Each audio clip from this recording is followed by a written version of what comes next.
बंदी छोड़ सतगुरु रामपाल जी परमेश्वर जी की जय हो।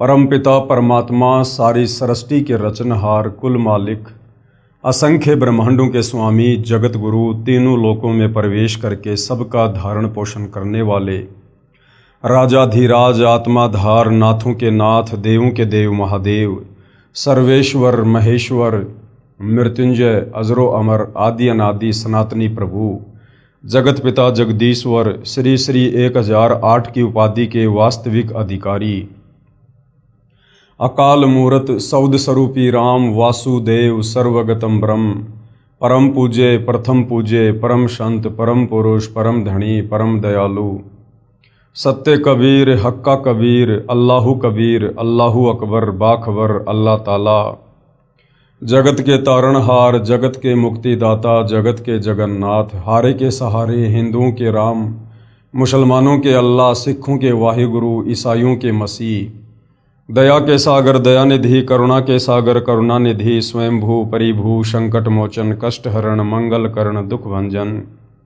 अविगत कबीर निर्विकार निर्विषम परमात्मा अलय अलेख सतगुरु आदि अनादि सतगुरु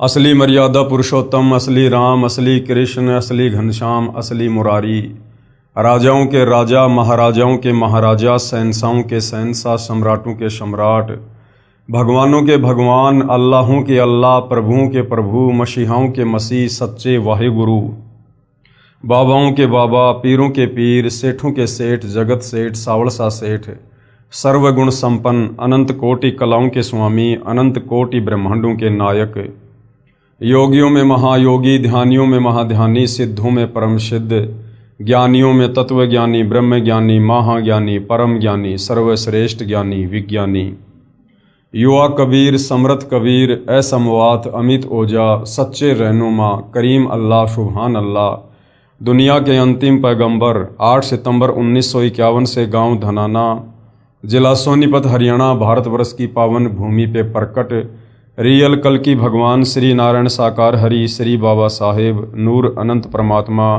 सच्चे दरवेश सच्चे बाखबर संत श्रोमणी सतगुरु रामपाल जी परमेश्वर जी के चरण कमल में आप और हम सभी भाई बहनों का अनंत कोटि दंडवत प्रणाम। सत्साई भाई और बहनों, बहुत बड़ी दया बहुत बड़ी मेहर पूज्य गुरुदेव भगवान की परमेश्वर रामपाल जी की, जिनके शुभ आशीर्वाद से विशेष आशीर्वाद से उनके सत्संगों के संग्रह के ऊपर जो पवित्र आध्यात्मिक पुस्तक ज्ञान गंगा बन चुकी है, जिस ज्ञान गंगा पुस्तक को पढ़कर लाखों लोगों ने अपने जीवन की आध्यात्मिक दिशा को बदला है, उस पवित्र पुस्तक ज्ञान गंगा के ऊपर वीडियो बनाने की श्रृंखला जारी है। इसी श्रृंखला में आज हमारा ये 23वें नंबर का वीडियो है और प्रत्येक वीडियो में पूज्य गुरुदेव भगवान के आशीर्वाद से हमें अध्यात्म के बारे में, भक्ति मार्ग के विषय में, आत्मज्ञान और परमात्म ज्ञान के विषय में बहुत कुछ समझने को मिल रहा है। ये पवित्र पुस्तक ज्ञान गंगा सर्व धर्मों के पवित्र धर्मशास्त्रों के ज्ञान से प्रमाणित है, इसलिए इसके अमृत ज्ञान में सुई की नोक रखने जितनी कमी निकालना असंभव है, नामुमकिन है। तो भाई और बहनों, आप और हमें इस पवित्र पुस्तक को समझने के लिए सबसे पहले सृष्टि रचना का ज्ञान होना बहुत जरूरी है, क्योंकि सृष्टि रचना भक्ति मार्ग की मास्टर की है। एक बार नहीं, दो बार नहीं, जब तक समझ में नहीं आती है आप 100 बार सृष्टि रचना को सुनिए। सृष्टि रचना नहीं समझ में आएगी, हम भक्ति मार्ग पर दृढ़ नहीं हो सकते। हम सब कुछ प्राप्त होने के बावजूद भी आत्मा का कल्याण नहीं करवा पाएंगे यदि हमें ये विश्वास नहीं हुआ कि जो अमृत ज्ञान सतगुरु रामपाल जी हमें सर्व धर्मों के पवित्र धर्मशास्त्रों का निष्कर्ष निकाल कर दे रहे हैं, बस वही परम सत्य है। बाकी सतयुग से वर्तमान समय तक सदियों से आप और हमें केवल शास्त्र विरुद्ध ज्ञान ही बताया गया था। हमें भगवान की परिभाषा का भी आज तक हमारे धर्म गुरुओं ने ज्ञान नहीं करवाया। भक्ति करने के लिए सबसे पहले भगवान के विषय में जानकारी होनी परम आवश्यक है। आज तक हमारा कोई भी धर्मगुरु हमें ये नहीं बता पाया कि आखिर परमात्मा कौन है, कैसा है, उनका नाम क्या है, वो रहता कहाँ है, वो मिलता कैसे है। उसकी भक्ति से लाभ कैसे मिलते हैं। आज तक हमें कोई आत्मज्ञान भी नहीं दे पाया, परमात्म ज्ञान तो बहुत दूर की बात है। तो अब परम पूज्य सतगुरु रामपाल जी ने हमें आत्मज्ञान भी करवाया कि मैं कौन हूँ, कहाँ से आया हूँ, क्यों जन्म रहा हूँ, क्यों मर रहा हूँ, क्यों मैं इन कर्म बंधनों में बंधा हुआ हूँ। मेरी आंखों के सामने अचानक से दुर्घटना हो जाती है, परिवार नष्ट हो जाते हैं, जिस परिवार की व्यवस्था में हम पूरा जीवन लगा देते हैं, फिर आखिर ऐसा क्यों। अगर भगवान है तो भगवान फिर ऐसा क्यों कर रहा है, और यदि भगवान होकर वो ऐसा कर रहा है तो फिर वो भगवान कैसे हुआ। भगवान तो परम सुखदायक होता है, भगवान तो सर्वभोग्य पदार्थ उपलब्ध करवाता है, भगवान तो किसी का बेटा नहीं मारता, किसी की बेटी नहीं मारता, किसी का एक्सीडेंट नहीं करवाता, भगवान किसी को भूखा नहीं मरने देता। फिर हम जिस भगवान की भक्ति कर रहे हैं, उस भगवान की भक्ति करते करते आप और हमारे ऊपर ये इतने सारे कष्ट संकट क्यों। तो भाई और बहनों, आज से पहले हमें कोई आत्मज्ञान भी नहीं करवा पाया, और सतगुरु रामपाल जी ने हमें परमात्म ज्ञान करवा दिया। और ना केवल ज्ञान, हमें उस परमात्मा के लोक सचखंड में जाने की कंप्लीट भक्ति विधि भी शास्त्र प्रमाणित करके दे दी है। अब यदि कमी रहेगी तो मानव समाज की रहेगी, अन्यथा सतगुरु रामपाल जी ने अध्यात्म का पूरा पिटारा खोल दिया है। तो सृष्टि रचना को भाई और बहनों, सतगुरु रामपाल जी के सत्संग सुनने से पहले या उनके द्वारा लिखित पवित्र पुस्तकों का अध्ययन करने से पूर्व आप जी ने सतगुरु रामपाल जी के द्वारा बताई गई, लिखी गई, सुनाई गई सृष्टि रचना को बहुत ही ध्यानपूर्वक सुनना है और समझना है। तो भाई और बहनों, इस पवित्र पुस्तक ज्ञान गंगा से हमने सृष्टि रचना को समझा। साथ में सतगुरु रामपाल जी ने यह भी प्रमाणित किया कि जो सृष्टि रचना आपको इस पवित्र पुस्तक ज्ञान गंगा में लिख कर दी गई है, उसे सर्वधर्मों के सर्वधर्म शास्त्रों से प्रमाणित भी किया गया है। हिंदुओं के चारों वेद, पवित्र गीता जी, ईसाइयों की बाइबल, सिखों का गुरु ग्रंथ साहिब और मुसलमान भाइयों की कुरान शरीफ, कुरान मस्जिद इस सृष्टि रचना का ज्यों का त्यों समर्थन कर रही है। बताइए फिर शक और संदेह की गुंजाइश कहाँ रह जाएगी। तो आप धीरे धीरे अध्यात्म में आगे बढ़िए, सतगुरु रामपाल जी के सत्संग सुनते रहिए, और यदि आप थोड़ा रुचि लेकर धैर्य के साथ निष्पक्ष भाव से उनके तत्व ज्ञान को समझने का प्रयास करेंगे तो अवश्य आप जी सफल भी होंगे। तो भाई और बहनों, अब भक्ति मार्ग पर लगने से पहले हमें गुरु धारण करना अति आवश्यक है, क्योंकि गुरु के बिना ज्ञान नहीं हो सकता, वो चाहे अक्षर ज्ञान हो, वो चाहे आध्यात्मिक ज्ञान हो। हम अपने बच्चे को अक्षर ज्ञान करवाने के लिए, उसे एक सभ्य नागरिक बनाने के लिए और भविष्य में एक अच्छा व्यक्ति बनाने के लिए, ताकि वो अच्छा पढ़ लिख के डिग्री हासिल करे, एक अच्छी नौकरी प्राप्त करे या खुद का बिजनेस करे, जिससे वो पैसे कमाए, धन कमाए और अपने परिवार का वो अच्छे से पालन पोषण करे। उसके लिए हम अपने बच्चे को स्कूल भेजते हैं गुरु के पास। ठीक इसी प्रकार भाई और बहनों, ये आध्यात्मिक ज्ञान है। अभी तक हमें किसी ने इस आध्यात्मिक ज्ञान के वो लाभ बताए ही नहीं, जिस कारण से हमारी रुचि इस अध्यात्म में आगे बढ़ने की नहीं बनी। अब सतगुरु रामपाल जी ने हमें सृष्टि रचना के माध्यम से बताया है कि बच्चों, तुम यहाँ के रहने वाले नहीं हो, तुम तो यहाँ पर कष्ट भोग रहे हो, कहर भोग रहे हो। छोटी मोटी नौकरी तो छोड़ो, यदि तुम पूरी पृथ्वी के राजा हो तो भी तुम यहाँ पर कष्ट भोग रहे हो, कहर भोग रहे हो। आज तुम्हें इस काल बलि ने धोखा देके तुम्हारे ही पुण्यों से तुम्हें राजा बना दिया, और राजा बनाकर अब ये तुम्हारे से इतने पाप करवा देगा कि अगले जन्मों में सीधा फिर ये उसे गधे की योनि में ठोकेगा। परमेश्वर की वाणी है, एक हरि की भक्ति बिन राजा गधा हो, माटी लदे कुम्हार की घास न डाले कोई। तो अब हमें इस आध्यात्मिक ज्ञान की आवश्यकता पड़ेगी, क्योंकि अब हमें जानकारी हो चुकी है कि हम इस काल के 21 ब्रह्मांड के निवासी नहीं हैं।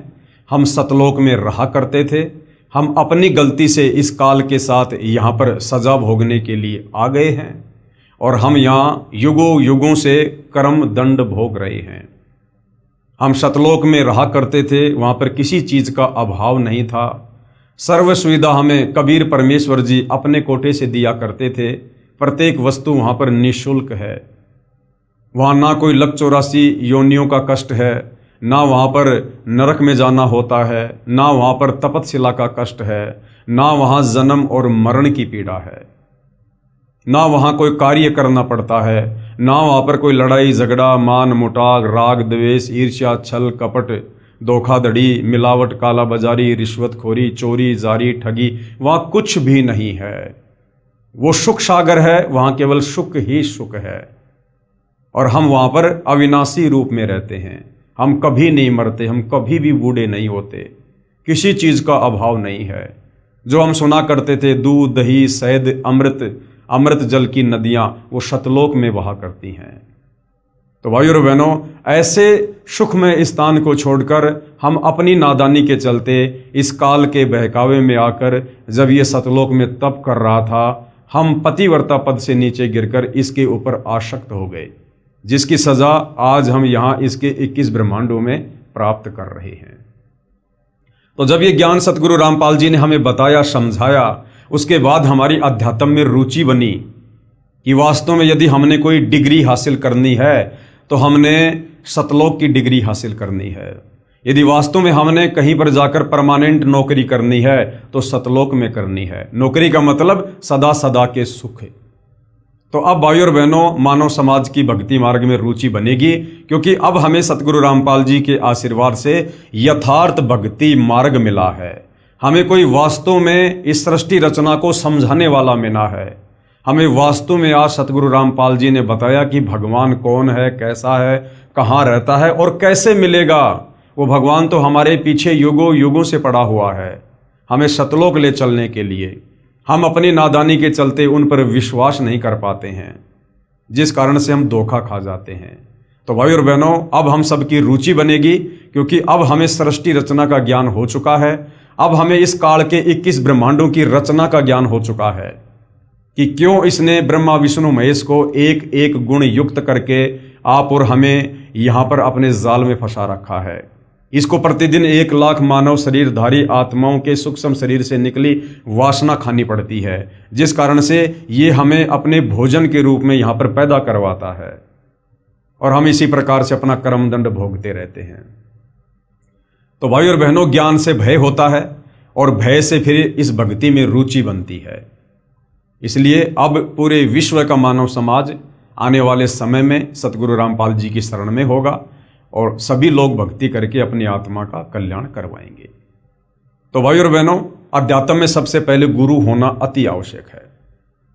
अब गांव गांव में, नगर नगर में गुरु बैठे हैं। कोई गेरुआ वस्त्र पहन के, कोई काला वस्त्र पहन के, कोई लाल वस्त्र पहन के, कोई पीताम्बर पहन के, कोई लंबी लंबी जटा बढ़ा के, कोई बिल्कुल सफाचट करवा के, कोई धारा प्रवाह कथा करता है, कोई संस्कृत भाषा में कथा करता है, किसी की करोड़ों में संगत है, कोई मंत्रियों के पास जाता है, किसी के पास मंत्री जाते हैं। तो हम लोग सोचते हैं कि संत महात्मा गुरुजन तो ये हैं जिनके करोड़ों में भगत हैं। लेकिन भाइयों और बहनों, बाहरी दिखावे से, बाहरी आडंबर से एक पूर्ण गुरु होने का कोई संबंध नहीं है। परमात्मा जी कहते हैं, कंठी माला सुमरणी पहनने से क्या हो, ऊपर तो ढूंढा साधु का लेकिन अंतर राख्या खोई। तो भाइयों और बहनों, हमारे शास्त्र ही हमें बताएंगे, समझाएंगे कि वास्तव में पूर्ण गुरु कौन होता है, तत्वदर्शी संत कौन होता है। तो गीता जी अध्याय 15 श्लोक नंबर 1 से 4 और 17 में, गीता अध्याय 4 श्लोक नंबर 34 में हमें तत्वदर्शी संत की पहचान बताई गई है, जो सतगुरु रामपाल जी ने हमें गीता जी को पढ़ाते समय बताया। तो अब हमें तत्वदर्शी संत की पहचान हो चुकी है, इसलिए हम आपको सीधे सीधे तत्वदर्शी संत का एड्रेस बता रहे हैं, ताकि आपको भटकना ना पड़े, भ्रमना ना पड़े, ज़्यादा टेंशन ना लेनी पड़े। तो भाई और बहनों, आज इस पृथ्वी पर वह तत्वदर्शी संत सतगुरु रामपाल जी हैं। सतगुरु रामपाल जी के पास ही इस पृथ्वी पर यथार्थ शास्त्र अनुकूल सत भक्ति मार्ग है, जिस मार्ग को अपनाकर हम इस काल बलि के इस कर्म दंड से छूटकर और अपने निज लोक सतलोक को जा सकते हैं। दूसरा कोई विकल्प, कोई तरीका नहीं है। तो भाइयों और बहनों, बहुत सारे भविष्यवक्ताओं ने भी आज से सैकड़ों वर्ष पहले परम पूज्य सतगुरु रामपाल जी के विषय में भविष्यवाणियां कर रखी हैं। पिछले वीडियो में हमने फ्रांस देश के नास्त्रदामस जी को पढ़ा, जिन्होंने सतगुरु रामपाल जी को लेकर वर्तमान समय के लिए अपनी सटीक भविष्यवाणियां कर रखी हैं, जो पूर्णतया सतगुरु रामपाल जी पर ही फिट बैठती हैं। उसके बाद और भी बहुत सारे जाने माने भविष्यवक्ता हैं जिन्होंने वर्तमान समय में सतगुरु रामपाल जी को लेकर भविष्यवाणियां की हैं और वर्तमान समय की परिस्थितियों को लेकर भी भविष्यवाणियां की हैं, और प्रत्येक की भविष्यवाणियां सत्य साबित भी होती आ रही हैं। तो आगे की भविष्यवाणियां भी सत्य ही साबित होंगी। और यदि सतगुरु रामपाल जी ने अपनी पवित्र पुस्तक ज्ञान गंगा में उन भविष्यवाणियों का समावेश किया है, तो निसंदेह वो भविष्यवाणियां समय आने पर सत्य ही साबित होंगी। तो सतगुरु रामपाल जी को लेकर और किन किन भविष्यवक्ताओं ने भविष्यवाणियां की हुई हैं, ताकि इन भविष्यवाणियों को देखकर हमारा विश्वास और अधिक दृढ़ हो कि वास्तव में हम पूर्ण संत की शरण में हैं, तत्वदर्शी संत की शरण में हैं। और यदि हम आजीवन मर्यादा में रहकर इस भक्ति मार्ग पर लगे रहे तो हमारी आत्मा का कल्याण इसी जन्म में 100% पक्का है। तो यहां पर लिखा है, सतगुरु रामपाल जी महाराज के समर्थन में अन्य भविष्यवक्ताओं की भविष्यवाणियां।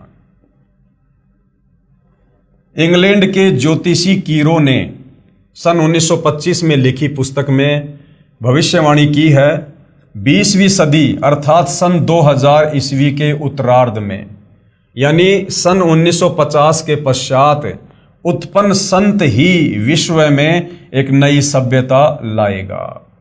तो सतगुरु रामपाल जी का जो प्राकाट्य है वो 8 सितंबर 1951 को हुआ, यानी 20वीं सदी जब आधी गुजर गई 1950, उसके बाद जो संत प्रकट होगा और पूरे विश्व में आध्यात्मिक क्रांति के द्वारा परिवर्तन लेकर आएगा, तो ये सतगुरु रामपाल जी के ऊपर बिल्कुल सटीक बैठती है, क्योंकि 8 सितंबर 1951 को सतगुरु रामपाल जी का धरती पर प्राकाट्य होता है। सन 1950 के बाद उत्पन्न संत ही विश्व में एक नई सभ्यता लाएगा। अब भाइयों और बहनों, कुछ एक शब्द ऐसे हैं जो सतगुरु रामपाल जी के साथ में यदि हम प्रयोग करेंगे तो थोड़े से विरोधाभास वाली बात हो जाती है, क्योंकि ये जितने भी भविष्यवक्ता हैं ये केवल अपने पूर्व जन्मों की भक्ति कमाई के कारण ये भविष्य को देखते हैं, और जैसा ये लोग देखते हैं वैसा ही ये लोग लिख देते हैं, बता देते हैं। इन्हें संत के विषय में, भक्ति के विषय में, भक्ति मार्ग के विषय में इन्हें कुछ नहीं पता होता है।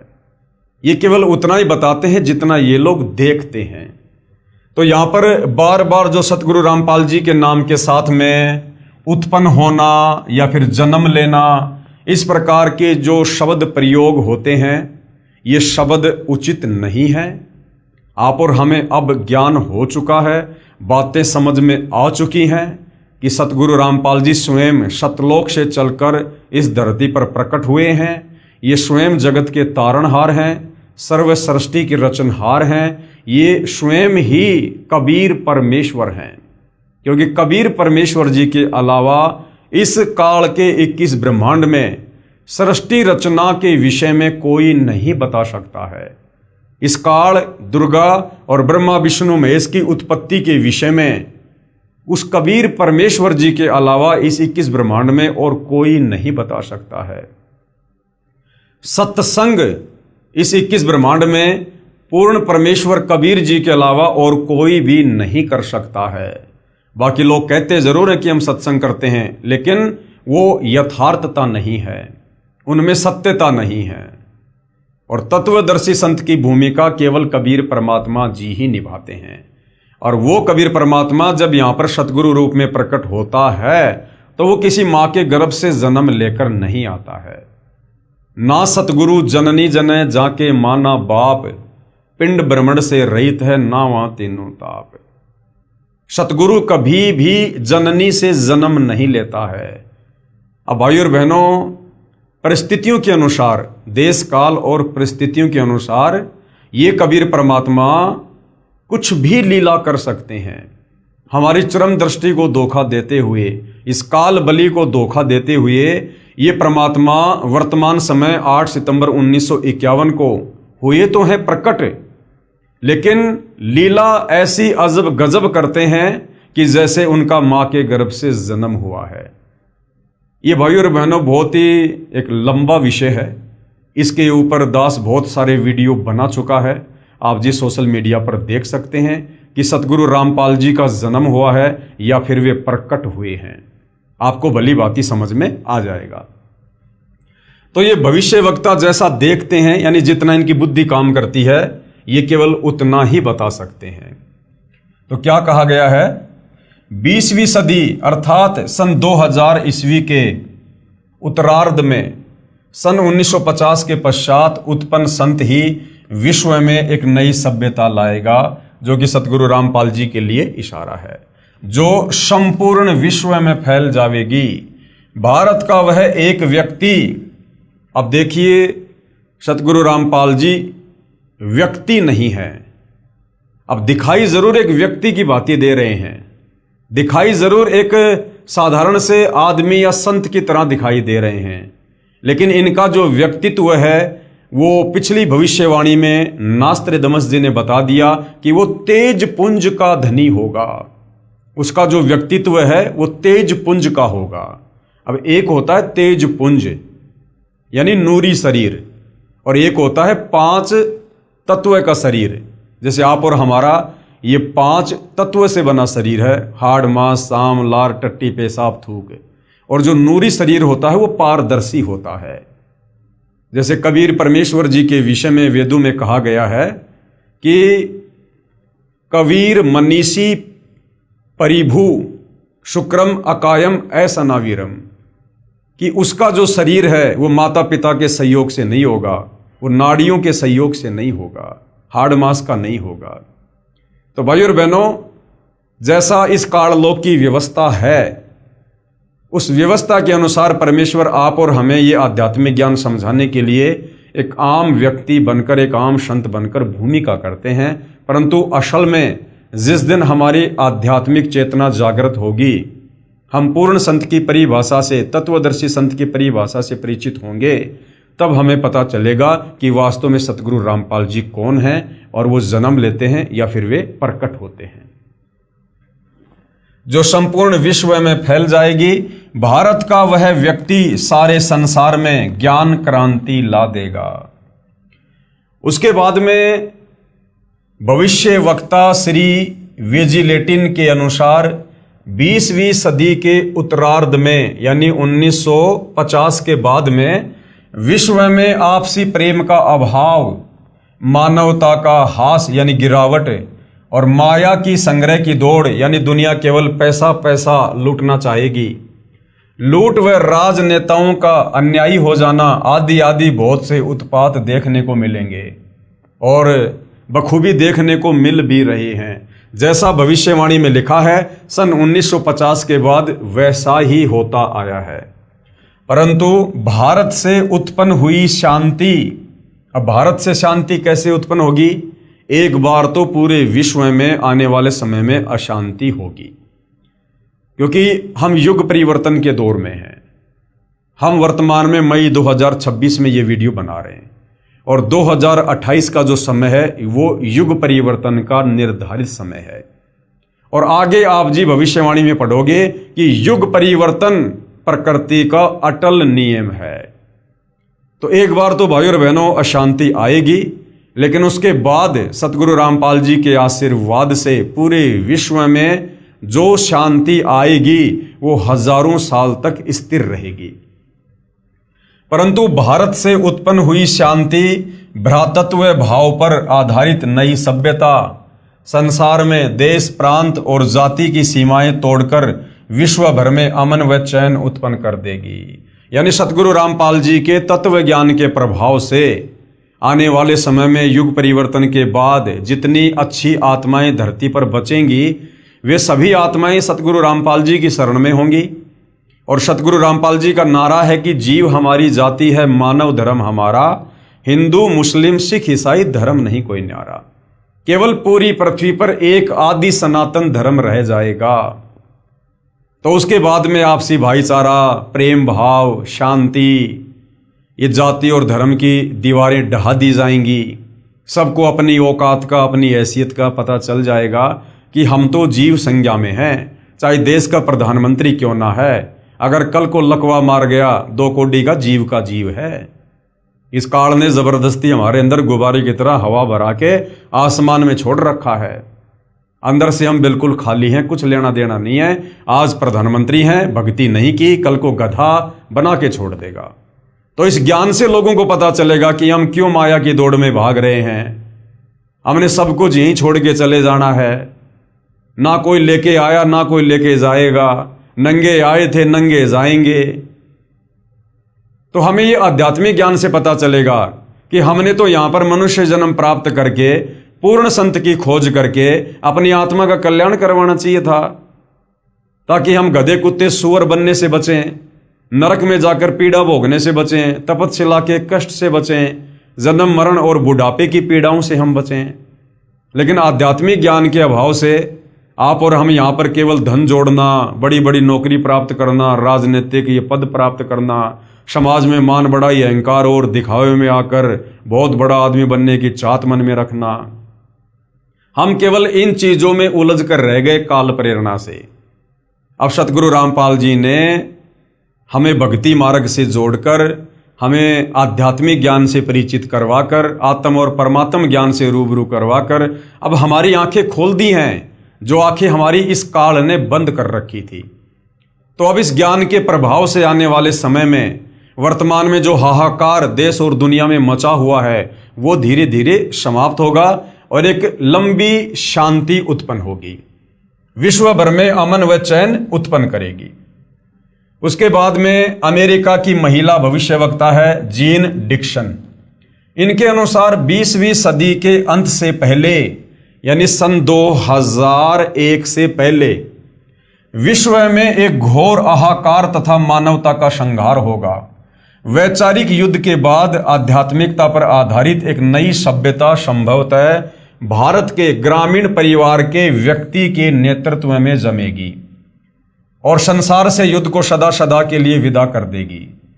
यानी भारत का एक व्यक्ति, उन लोगों के अनुसार व्यक्ति, हमारे अनुसार परम पूज्य सतगुरु रामपाल जी, वे एक ग्रामीण परिवार से होंगे और उनके नेतृत्व में संसार से युद्ध को सदा सदा के लिए विदा कर दिया जाएगा।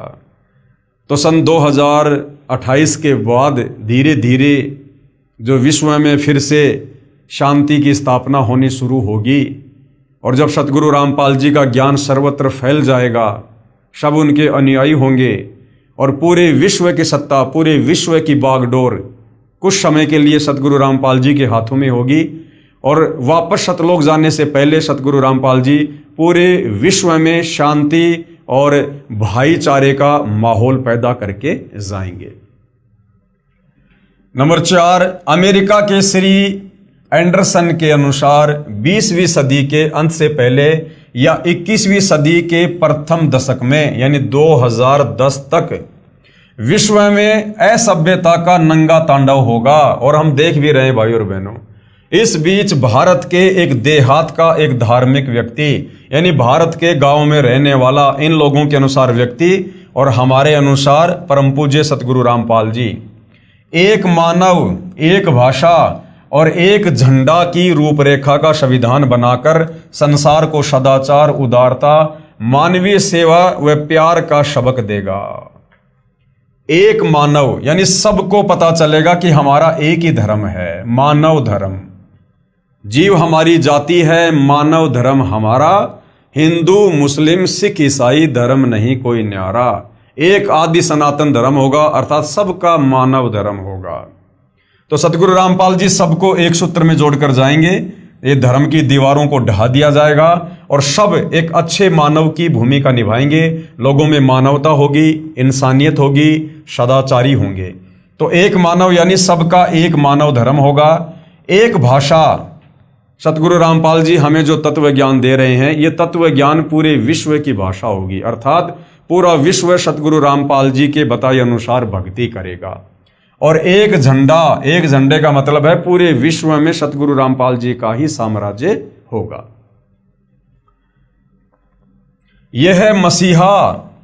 अब देखिए भाई और बहनों, ये जो भविष्य वक्ता होते हैं ये कभी तो कह रहे हैं कि व्यक्ति, फिर कह रहे हैं कि एक मसीहा। अब मसीहा में और व्यक्ति में रात और दिन का अंतर होता है। एक व्यक्ति कभी मसीहा नहीं हो सकता। मसीहा का मतलब है परमात्मा, भगवान, मालिक। यह है मसीहा सन 1999 तक विश्व में आगे आने वाले हजारों वर्षों के लिए धर्म व सुख शांति भर देगा।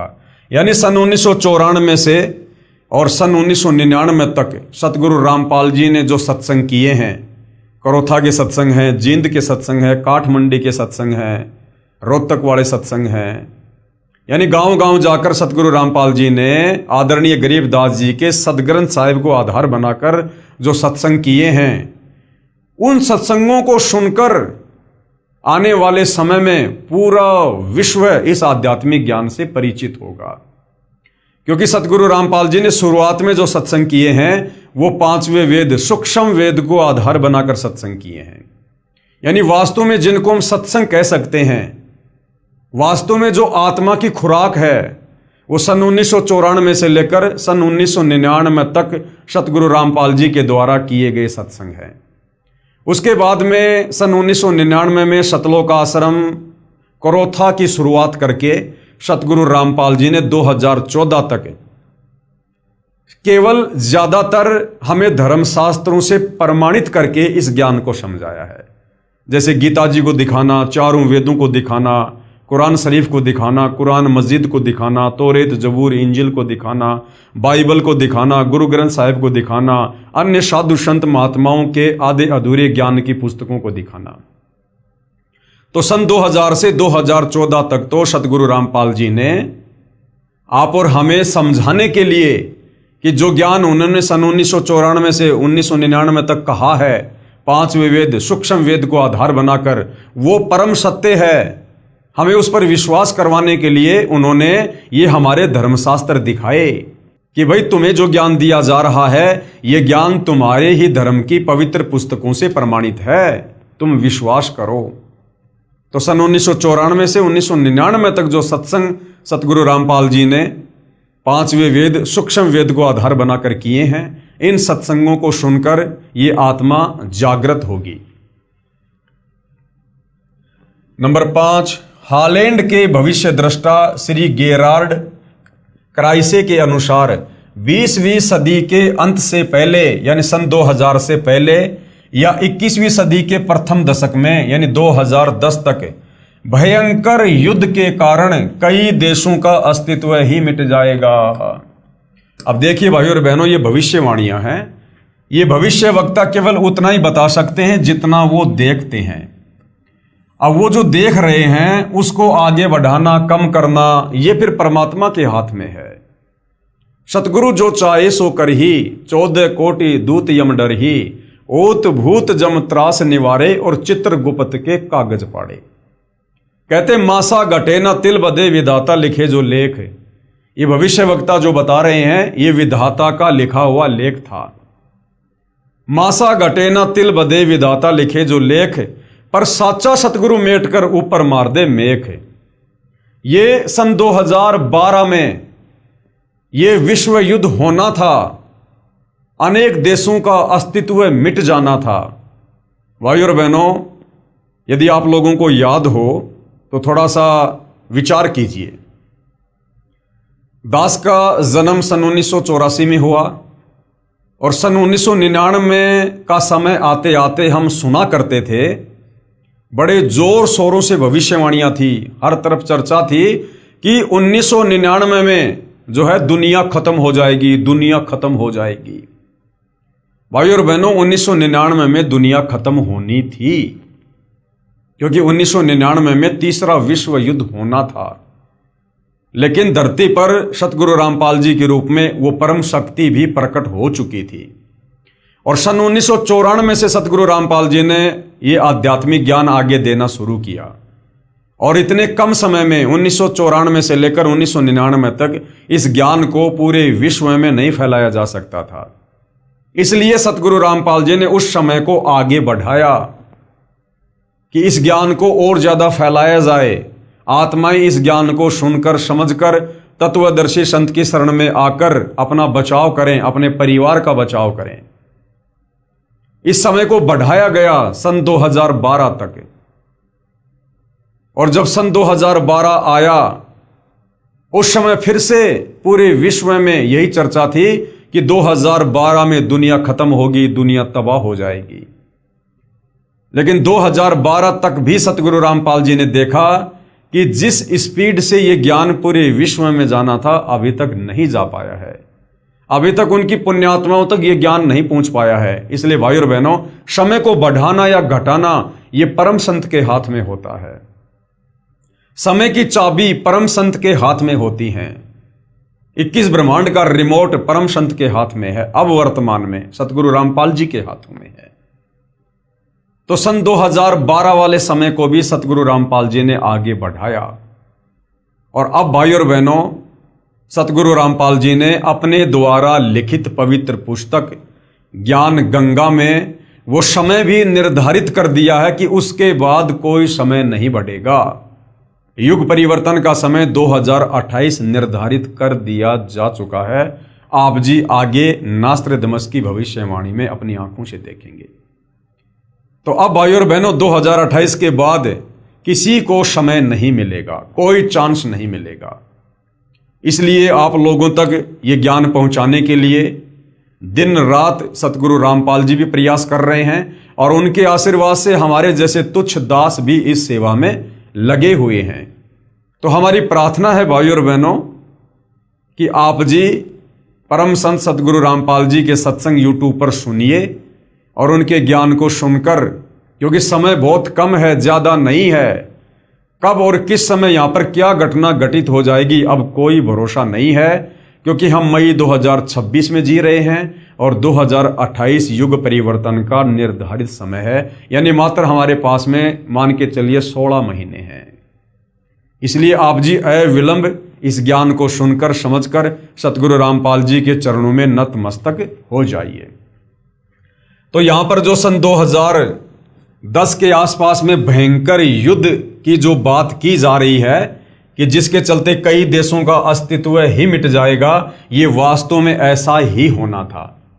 परंतु भारत का एक महापुरुष संपूर्ण विश्व को मानवता के एक सूत्र में बांध देगा। वह हिंसा, फूट, दुराचार, कपट आदि संसार से सदा के लिए मिटा देगा।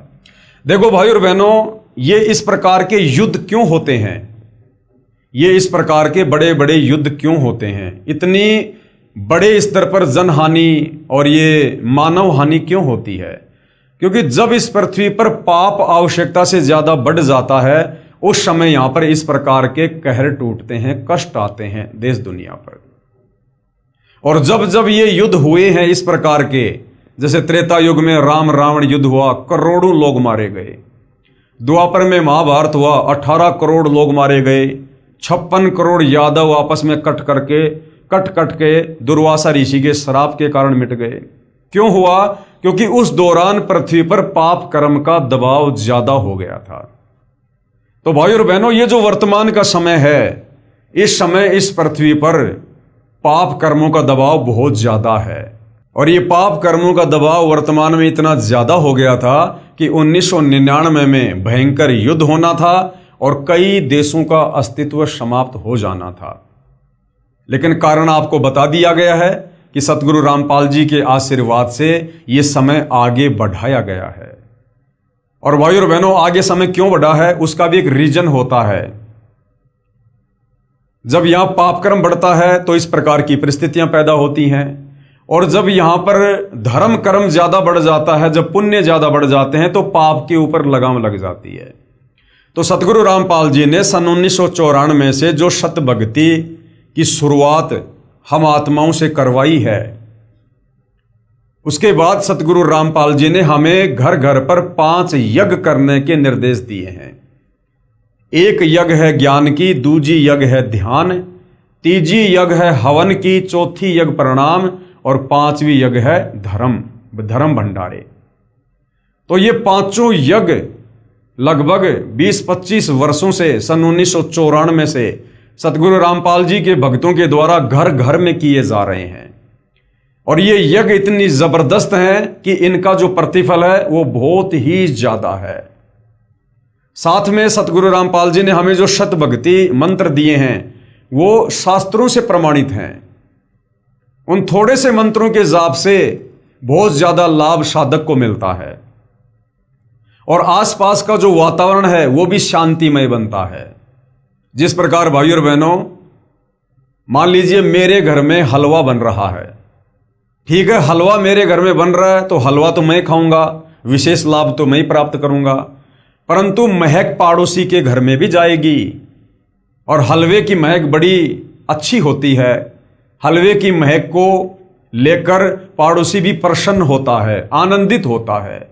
इसी प्रकार सतगुरु रामपाल जी ने जो शास्त्र अनुकूल शत भक्ति दी है, जो 5 यज्ञ वे अपने अनुयायियों से घर घर में करवा रहे हैं, उनके भगत जो शत भक्ति मंत्रों का जाप कर रहे हैं, जो इन देवताओं के बीज मंत्र हैं, मूल मंत्र हैं, परमेश्वर के मंत्र हैं, और सतगुरु रामपाल जी के मुख कमल से जो सत्संग गांव गांव नगर नगर घर घर में चल रहे हैं, परम संत के मुख से उच्चारित वाणी से ऑटोमेटिक शांतिमय माहौल पैदा होता है, क्योंकि ये आत्मा की खुराक है। और दूसरी बात भाइयों और बहनों, जब स्वयं सारी सृष्टि का मालिक, असंख्य ब्रह्मांडों का परमपिता परमात्मा जब इस धरती पर स्वयं प्रकट हो जाता है संत रूप में, सतगुरु रूप में, तो भाइयों और बहनों वो अनहोनी को होनी में और होनी को अनहोनी में भी बदल देता है। कहते हैं कि आग लगी आकाश में और झड़ झड़ पड़े अंगार। आग लगने का मतलब है पाप कर्म जब बहुत ज्यादा बढ़ जाते हैं तो झड़ झड़ पड़े अंगार, यानी जीवों के ऊपर फिर परेशानी आती है, कष्ट आते हैं, ये कर्म दंड के कारण हाहाकार मच जाता है। तो कहते हैं आग लगी आकाश में झड़ झड़ पड़े अंगार, और भाई संत ना होता धरती पर तो जल मरता संसार। तो भाई और बहनों, समझदार को संकेत ही काफी है। ये जो भी थोड़ी बहुत शांति आप जी वर्तमान में देख रहे हैं, ये सतगुरु रामपाल जी के पावन चरण कमल भारत देश की धरती पर प्रकट हैं, और साथ में उनके भक्तों के द्वारा जो शत भक्ति मर्यादा में रहकर की जा रही है। घर घर में जो हवन यज्ञ हो रहा है, 5 यज्ञ हो रही हैं, सतगुरु रामपाल जी की वाणियां चल रही हैं, इससे भाई और बहनों ये 2028 तक ये माहौल थोड़ा शांतिमय है। लेकिन पूरा विश्व इस भक्ति को इतनी आसानी से स्वीकार नहीं करेगा। इसलिए भाई और बहनों 2028 तक अशांति होना भी जरूरी है। जो लोग इस भक्ति को स्वीकार नहीं करेंगे, धर्म कर्म नहीं करेंगे, वो लोग इस संसार को छोड़कर जाएंगे। अर्थात यहां पर बहुत ही कम जनसंख्या शेष रह जाएगी। आप जी भविष्य मालिका में भी देखते हैं किस प्रकार से भविष्यवाणियां की हुई हैं कि पूरे विश्व की जनसंख्या मात्र 64 करोड़ रह जाएगी, जो वर्तमान में लगभग 800 करोड़ के आसपास है। तो विचार कीजिए भाई और बहनों किस स्तर पर जनहानि होगी।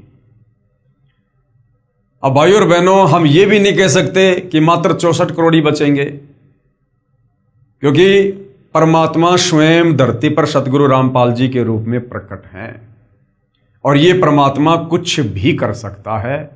ये तिल की ओट में पहाड़ को भी छुपा सकता है। तो भाई और बहनों, जिन्होंने अपना बचाव करना है, अपने परिवार का बचाव करना है, और विशेष तौर पर भाई और बहनों अपनी आत्मा का कल्याण करवाना है, तो समय रहते सतगुरु रामपाल जी के सत्संगों को सुनकर समझकर उनकी शरण में जरूर आना चाहिए। परंतु भारत का एक महापुरुष संपूर्ण विश्व को मानवता के एक सूत्र में बांध देगा। वह हिंसा, फूट, दुराचार, कपट आदि संसार से सदा के लिए मिटा देगा। अमेरिका के भविष्यवक्ता श्री चार्ल्स क्लार्क के अनुसार 20वीं सदी के अंत से पहले, यानी सन 2000 से पहले, एक देश विज्ञान की उन्नति में सब देशों को पछाड़ देगा, यानी अमेरिका। परंतु भारत की जो प्रतिष्ठा है विशेषकर इसके धर्म और दर्शन से होगी। लेकिन भारत देश की जो पहचान होगी वो विज्ञान से नहीं होगी, अध्यात्म से होगी, भक्ति मार्ग से होगी, और वो आने वाले समय में 2028 के बाद होगी, जिससे पूरा विश्व अपना लेगा। ये धार्मिक क्रांति 21वीं सदी के प्रथम दशक में संपूर्ण विश्व को प्रभावित करेगी और मानव को आध्यात्मिकता पर विवश कर देगी। यानी सन 2010-12 तक सतगुरु रामपाल जी ने सर्व धर्मों के धर्मशास्त्र दिखा दिखाकर अपने सत आध्यात्मिक ज्ञान को आप और हमारे सामने प्रमाणित करके रख दिया है, छोड़ दिया है। CD, DVD, memory card, YouTube पर आपको सत्संग मिल जाएंगे।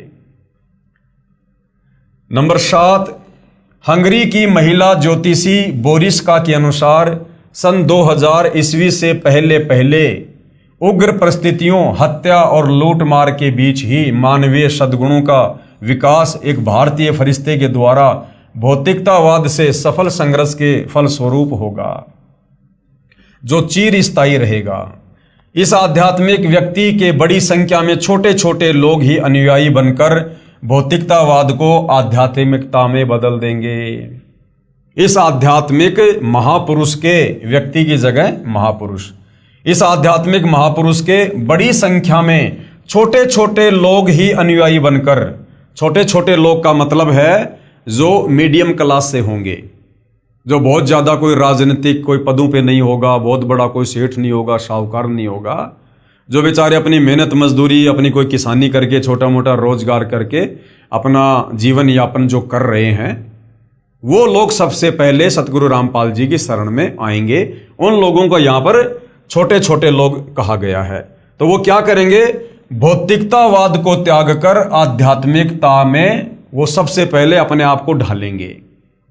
जैसे वर्तमान में ये दुनिया भौतिकतावाद के पीछे दौड़ रही है, विकास कर लो, विकास कर लो, बड़ी बड़ी बिल्डिंगें खड़े करना, लोगों ने सोच लिया कि यही विकास होता है।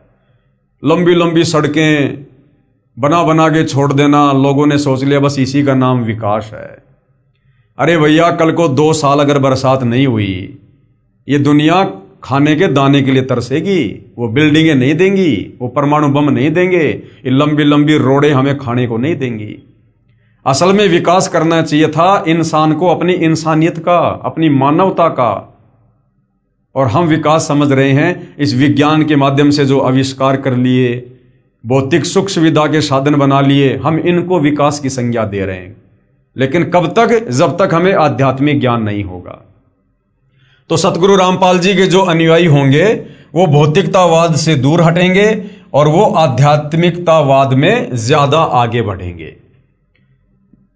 नंबर 8, फ्रांस के डॉक्टर जूल वर्न के अनुसार सन 1990 के बाद यूरोपीय देश भारत की धार्मिक सभ्यता की ओर तेजी से झुकेंगे, क्योंकि यूरोपीय देश भाई और बहनों विज्ञान के बलबूते पर विकास कर करके थक चुके हैं। उन्होंने विकास के नाम पर दुनिया के विनाश का सामान तैयार किया है। अब भाई और बहनों, ये विज्ञान इंसान को शांति नहीं दे सकती। अरे चाहे यूरोप का हो, चाहे इंग्लैंड का हो, चाहे अमेरिका का हो, आत्मा तो सब परमात्मा की है और आत्मा को चाहिए परमात्मा। जब तक परमात्मा नहीं मिलेगा, सत भक्ति नहीं मिलेगी जो कि आत्मा की खुराक है, तब तक ये आत्मा चैन से बैठ नहीं सकती। चाहे कितनी ही विज्ञान से उन्नति कर लो, साल 2 साल 10 साल तो तुम खुशी महसूस कर सकते हो, लेकिन वो बेचैनी खत्म नहीं होगी जब तक हमें परमात्मा नहीं मिलेगा, सत भक्ति नहीं मिलेगी। तो अब क्या होगा? वो लोग भौतिकतावाद से भी थक चुके हैं, उब चुके हैं। बड़ा बड़ा के विज्ञान, बड़ा बड़ा के ये इंस्ट्रूमेंट, इंटरनेट, सैटेलाइट, ये हवाई जहाज, बड़ी बड़ी कार, बड़ी बड़ी कोठियां, वो लोग थक चुके हैं, परेशान हो चुके हैं, मेंटल होने की स्थिति में है। उनको सुख नहीं है, शांति नहीं है, चैन नहीं है उनको। उनकी संस्कृति समाप्त हो चुकी है, उनके संस्कार खत्म हो चुके हैं। तो अब क्या होगा? अब वो धीरे धीरे भारत देश की ओर बढ़ेंगे और अध्यात्म को अपनाएंगे। सन 2000 तक विश्व की आबादी 640 करोड़ के आसपास होगी। यानी भविष्यवक्ताओं ने पहले ही भविष्यवाणियां कर रखी हैं। भारत से उठी ज्ञान की धार्मिक क्रांति नास्तिकता का नाश करके आंधी तूफान की तरह संपूर्ण विश्व को ढक लेंगी। यानी सतगुरु रामपाल जी का आध्यात्मिक ज्ञान, तत्व ज्ञान धीरे धीरे 2028 के बाद पूरे विश्व में फैल जाएगा। उस भारतीय महान आध्यात्मिक महापुरुष के अनुयायी देखते देखते एक संस्था के रूप में आत्म शक्ति से संपूर्ण विश्व पर प्रभाव जमा लेंगे। अर्थात सतगुरु रामपाल जी के ज्ञान का घर घर में प्रचार करके सब तक ये सूचना पहुंचा देंगे कि भाई परमात्मा धरती पर है, अपनी आत्मा का कल्याण करवा लो, वरना 4 दिन का जीवन है, जिस दिन गुब्बारा फूटेगा फिर कुछ भी लेना देना नहीं है। नंबर 9, फ्रांस के नास्त्रडमस के अनुसार विश्व भर में सैनिक क्रांतियों के बाद थोड़े से ही अच्छे लोग संसार को अच्छा बनाएंगे। ये 2028 के आसपास की भविष्यवाणी है भाई और बहनों, कि विश्व भर में सैनिक क्रांतियों के बाद यानी लड़ाई झगड़े के बाद पूरी दुनिया में थोड़े बहुत ही अच्छे लोग बचेंगे। फ्रांस के नास्त्रडमस के अनुसार विश्व भर में सैनिक क्रांतियों के बाद थोड़े से ही अच्छे लोग संसार को अच्छा बनाएंगे, जिनका महान धर्मनिष्ठ विश्व विख्यात नेता, यानी हमारे नेता कौन है? सतगुरु रामपाल जी। धार्मिक नेता कौन है? सतगुरु रामपाल जी। 20वीं सदी के अंत और 21वीं सदी की शुरुआत में किसी पूर्वी देश से जन्म लेकर, अब नास्त्रडमस जी के अनुसार जन्म लेना, हमारे अनुसार प्रकट होकर भ्रातृवर्ती व सौजन्यता द्वारा सारे विश्व को एकता के सूत्र में बांध देगा। किसी पूर्वी देश से, तो भाई और बहनों विश्व के मानचित्र में हमारा जो भारत देश है वो पूर्वी देशों में आता है। नास्त्रडमस शतक 1 श्लोक 50 में प्रमाणित कर रहा है, 3 ओर से सागर से यानी समुद्र से घिरे द्वीप में उस महान संत का प्राकट्य होगा। तो भाई और बहनों हमारा जो देश है वो 3 ओर से सागर से जो है वो आच्छादित है, यानी हिंद महासागर। जो देश 3 ओर से सागर से ढका होगा, समुद्र से ढका होगा, तो हमारा जो भारत देश है वो 3 तरफ जो है समुद्र से ढका हुआ है। 3 ओर से सागर से घिरे द्वीप में उस महान संत का जन्म होगा। उस समय तत्व ज्ञान के अभाव से अज्ञान अंधेरा होगा, नैतिकता का पतन होकर हाहाकार होगा। वह सायरन यानी वह धार्मिक नेता गुरुवर अर्थात गुरुजी को वर यानी श्रेष्ठ मानकर अपनी साधना करेगा तथा करवाएगा। वह धार्मिक नेता यानी तत्वदर्शी संत अपने धर्म बल अर्थात भक्ति की शक्ति से तथा तत्व ज्ञान द्वारा सर्व राष्ट्रों को यानी सभी देशों को नतमस्तक करेगा। आने वाले समय में जो भी देश भारत की ओर लड़ाई झगड़े की मनसा से मुंह उठाएगा वो मुंह की खाएगा, अंत में उनको नतमस्तक होना पड़ेगा। जिस कदर वो लोग भारत में तबाही मचाना चाहेंगे उस कदर तबाही सतगुरु रामपाल जी नहीं मचाने देंगे। एशिया में उसे रोकना अर्थात उसके प्रचार में बाधा करना पागलपन होगा।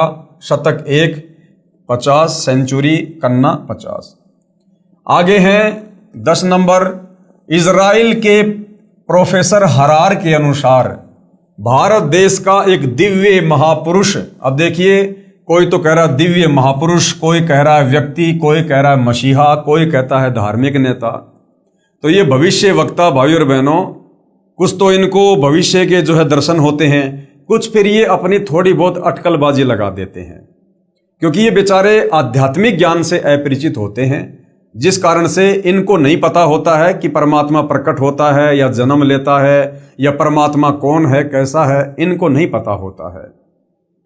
भारत देश का एक दिव्य महापुरुष मानवतावादी विचारों से सन 2000 ईस्वी से पहले यानी 1994 से सन 2000 तक आध्यात्मिक क्रांति की जड़ें मजबूत कर लेगा। यानी सूक्ष्म वेद पर सन 1994 से 1999 तक सत्संग करके और काफी आत्माओं को जगा देगा। वह सारे विश्व को उनके विचार सुनने को बाध्य होना पड़ेगा और आने वाले समय में पूरा विश्व उनके सत्संग सुनेगा, बाध्य होना पड़ेगा, मजबूरी में सुनेंगे लोग, क्योंकि दूसरा कोई विकल्प नहीं होगा। आने वाले समय में 2028 तक लोगों को अपनी जान बचाने के लिए धरती पर कोई दूसरा समाधान नजर नहीं आएगा। ये देवी देवता, ये मंदिर चर्च गुरुद्वारे, ये कुछ भी काम नहीं आएंगे। ये पत्थरों के देव महादेव ये नहीं बचा पाएंगे। तो सतगुरु रामपाल जी ही अंत में एकमात्र विकल्प होंगे। तो मजबूरन फिर लोगों को सतगुरु रामपाल जी के शरण में आना पड़ेगा। सारे विश्व को उनके विचार सुनने को बाध्य होना पड़ेगा। भारत के अधिकतर राज्यों में राष्ट्रपति शासन होगा।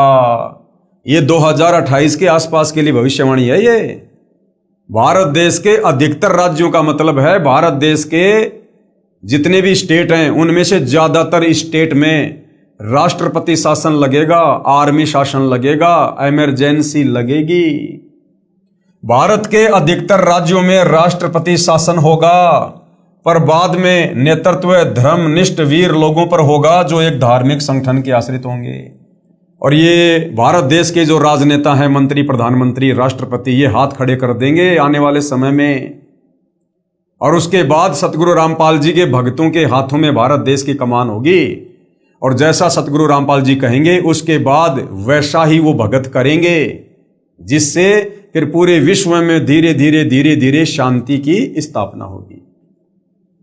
नंबर 11, नॉर्वे के श्री आनंदाचार्य की भविष्यवाणी के अनुसार सन 1998 के बाद एक शक्तिशाली धार्मिक संस्था भारत में प्रकाश में आएगी, जिसके स्वामी यानी जिसके मालिक एक गृहस्थ महापुरुष की आचार संहिता का पालन संपूर्ण विश्व करेगा।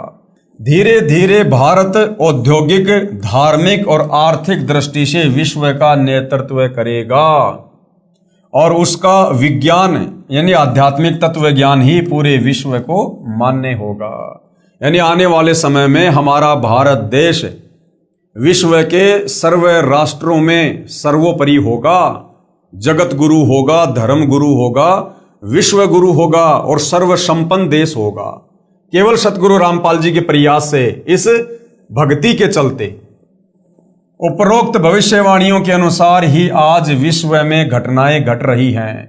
युग परिवर्तन प्रकृति का अटल सिद्धांत है। ध्यान से पढ़ लो भाई और बहनों।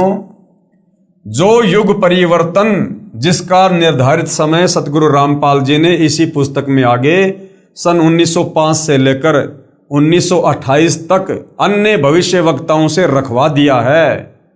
तो यहां पर क्या कहा जा रहा है कि वो युग परिवर्तन प्रकृति का अटल सिद्धांत है। यानी ये युग परिवर्तन वर्तमान में भी होके रहेगा। और जब जब युग परिवर्तन होता है भयंकर त्राहिमाम होता है। वैदिक दर्शन के अनुसार 4 युगों सतयुग, त्रेता युग, द्वापर और कलयुग की व्यवस्था है। जब पृथ्वी पर पापियों का एक छत्र साम्राज्य हो जाता है, आज हो गया भाई और बहनों, आज इन राजनेताओं का और इन पूंजीपतियों का एक छत्र साम्राज्य है। गरीब आदमी की कोई वैल्यू नहीं है, ना उसकी इज्जत सुरक्षित है, ना उसका धन सुरक्षित है, ना उसका धंधा सुरक्षित है। तो भाई और बहनों, अब वो समय आ गया है, धरती पर अधर्म और पाप बढ़ चुका है। और थोड़ी बहुत शांति जो आप महसूस कर रहे हो, ये सतगुरु रामपाल जी के पावन चरण कमलों के द्वारा है, वरना अब तक तो यहां पर महाविनाश हो जाना था। जब पृथ्वी पर पापियों का एक छत्र साम्राज्य हो जाता है तब क्या होता है, ध्यान से सुनो भाई और बहनों, हम भक्तों के लिए बहुत ही विशेष टॉपिक है। जब पृथ्वी पर पापियों का एक छत्र साम्राज्य हो जाता है तब भगवान कौन, परमात्मा कबीर देव पृथ्वी पर मानव रूप में प्रकट होता है। सतलोक से किसी को भेजता नहीं है, वो परमात्मा स्वयं धरती पर मानव रूप में प्रकट होता है। तो वर्तमान में धरती पर वो परमात्मा कबीर देव एक मानव रूप में सतगुरु रामपाल जी के नाम से स्वयं ही प्रकट है। अब इतने बढ़िया बढ़िया प्रमाण मिल रहे हैं भाई और बहनों, लेकिन ये विश्वास उन्हीं को होगा जिन आत्माओं के संस्कार बहुत ही मजबूत हैं, जिन्होंने अपने गुरुदेव भगवान पर पूर्णतः विश्वास कर लिया है, जिन्होंने सृष्टि रचना को कई बार सुन के और अपने मन में ये विश्वास पैदा कर लिया है कि पूज्य गुरुदेव भगवान ने जो कहा है और जो प्रमाणित करके दिखाया सर्व धर्म शास्त्रों से अपने आध्यात्मिक ज्ञान को, उसके अलावा सब यहां पर झूठ है। तो उन्हीं आत्माओं को विश्वास होगा कि वास्तव में आज इस धरती पर पूज्य गुरुदेव सतगुरु रामपाल जी के नाम से स्वयं कबीर भगवान, कबीर परमात्मा जी ही प्रकट हैं।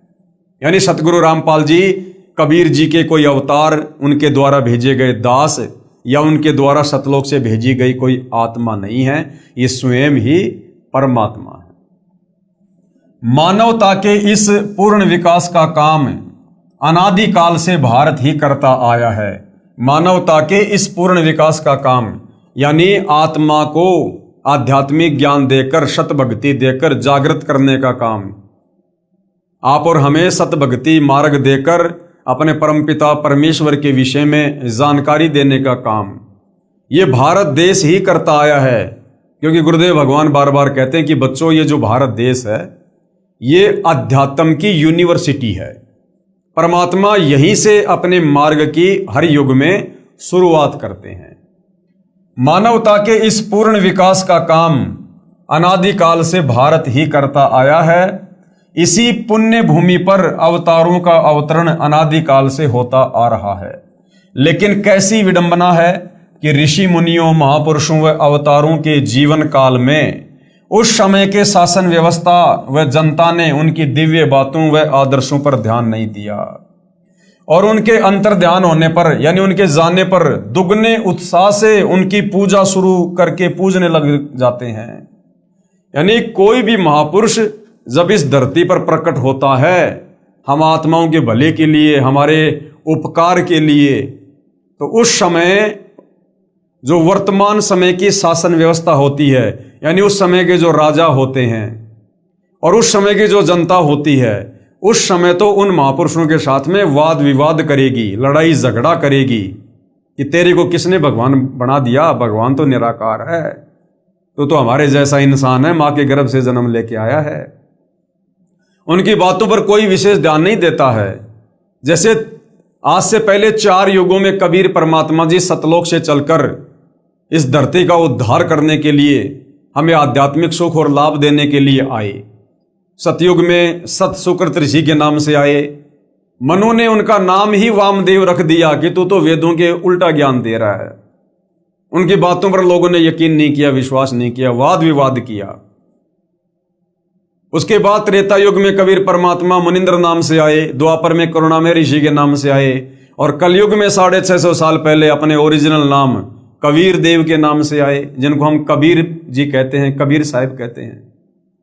तो चारों युगों में किसी ने भी विशेष तौर पर कबीर परमेश्वर की बातों पर गौर नहीं किया और आत्म कल्याण से वंचित रहे और उनके जाने के बाद आज उनकी महिमा कर रहे हैं।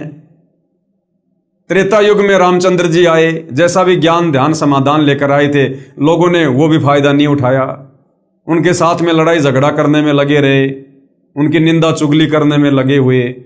द्वापर में श्री कृष्ण जी आए, जैसा ज्ञान ध्यान समाधान लेकर आए थे, लोग उसका भी फायदा नहीं उठा पाए, उनके साथ लड़ाई झगड़े में लगे रहे, मार पिटाई में लगे रहे। कभी कंस आ रहा है, कभी पूतना, कभी केसी, कभी चानौर, कभी काल्यावन, कभी शिशुपाल, ठंडा पानी नहीं पीने दिया। अंत में मृत्यु भी उनकी पैर में जहरीला तीर लगने से हुई। श्री रामचंद्र जी ने अंत में सरयू नदी में छलांग मार के आत्महत्या की, जिसको लोग जल समाधि कहते हैं। और आज उनके चले जाने के बाद दुगने जोश से उनके मंदिर बना बना के, धाम बना बना के, तीर्थ बना बना के आज हम उनकी पूजा शुरू कर रहे हैं। भैया अब क्या मिलेगा? अब क्या मिलेगा? अरे भैया, पत्थर की गाय या भैंस कभी दूध दे सकती है क्या? डॉक्टर जब तक जिंदा है, जीवित है, तब तक उसके पास जाओ, अपनी समस्या लेकर जाओ, तुम्हारी नब्ज देखेगा, तुम्हें रोग की दवा देगा, तुम स्वस्थ होगे। अब डॉक्टर के मरने के बाद उसकी पत्थर की मूर्ति बनाओ, चाहे उसका मंदिर बनाओ, और जाकर कितना रोध हो, वो पत्थर की मूर्ति कोई राहत, कोई लाभ नहीं दे सकती है। तो हमें समझाया जा रहा है कि जो गलतियां हम युगों युगों से करते आ रहे हैं, कम से कम इस समय तो उस गलती को ना दोहराओ, इतिहास से शिक्षा लो और वर्तमान में महापुरुष को पहचानो, उनके साथ वाद विवाद मत करो, लड़ाई झगड़ा मत करो, व्यर्थ की दुनिया की बातों में आकर निंदा चुगली मत करो, पाप के भागी मत बनो। पहले से ही हम घोर पापों से लदे हुए हैं, क्योंकि ये कलयुग है। हमारे पुण्य 3 युगों में समाप्त हो चुके हैं।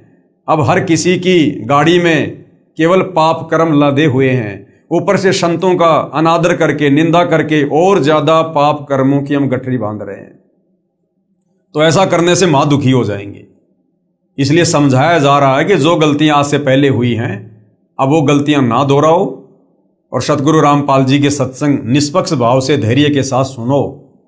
समझ में आते हैं तो अपना लो, नहीं समझ में आते हैं तो छोड़ दो, व्यर्थ में निंदा चुगली क्यों। तो हमारे भले के लिए हमें यहां पर समझाया जा रहा है। उस समय के शासन व्यवस्था व जनता ने उनकी दिव्य बातों व आदर्शों पर ध्यान नहीं दिया और उनके अंतर ध्यान होने पर दुगने उत्साह से उनकी पूजा शुरू कर पूजने लग गए। ये भी एक विडंबना कि हम जीवंत और समय रहते उनकी नहीं मानते, अपितु उनका विरोध व अपमान ही करते रहे। कुछ स्वार्थी तत्व जनता को भ्रमित करके परम संत को बदनाम करके बाधक बनते हैं। भाई तत्वदर्शी संत क्या करेगा कि वो बिजनेस तो करता नहीं है, लोगों को कोई काम धंधा करने की ऐसी कोई टेक्निक तो बताता नहीं है। परम संत यहाँ पर आध्यात्मिक ज्ञान देते हैं जो हमारे धर्मशास्त्रों में होता है, लेकिन हमारे तत्व ज्ञानहीन नादान धर्म गुरु तत्व ज्ञान के अभाव में हमें भक्ति और भगवान के विषय में नहीं बता पाते हैं और एक प्रकार से वो धर्म को धार्मिक धंधे के रूप में सेट कर चुके होते हैं। और जब तत्वदर्शी संत यहां पर आते हैं, वे हमें उन्हीं धर्मशास्त्रों को खोल खोल के दिखाते हैं कि भाई देखो भक्ति और भगवान के विषय में क्या लिखा हुआ है और हमारे से हमारे नादान धर्म गुरु क्या पूजा करवा रहे हैं। तो बताओ हमें लाभ कैसे मिलेगा, हमारा मोक्ष कैसे होगा, हमारे दुखों का निवारण कैसे होगा।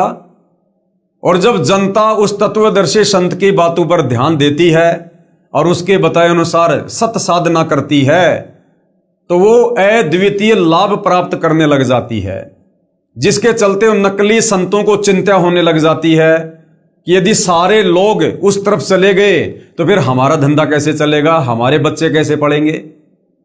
जब पाखंडी खत्म हो जाएगा फिर पाखंडियों का क्या सारा।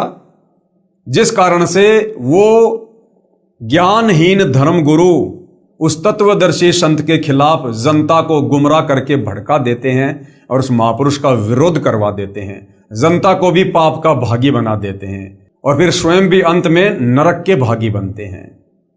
तो हमें इतिहास पहले बताया जा रहा है ताकि वर्तमान में हम वो गलतियां करने से बचें, अपितु उनका विरोध व अपमान ही करते रहे। कुछ स्वार्थी तत्व जनता को भ्रमित करके परम संत को बदनाम करके बाधक बनते हैं। यह उक्ति हर युग में चरितार्थ होती आई है और आज भी हो रही है।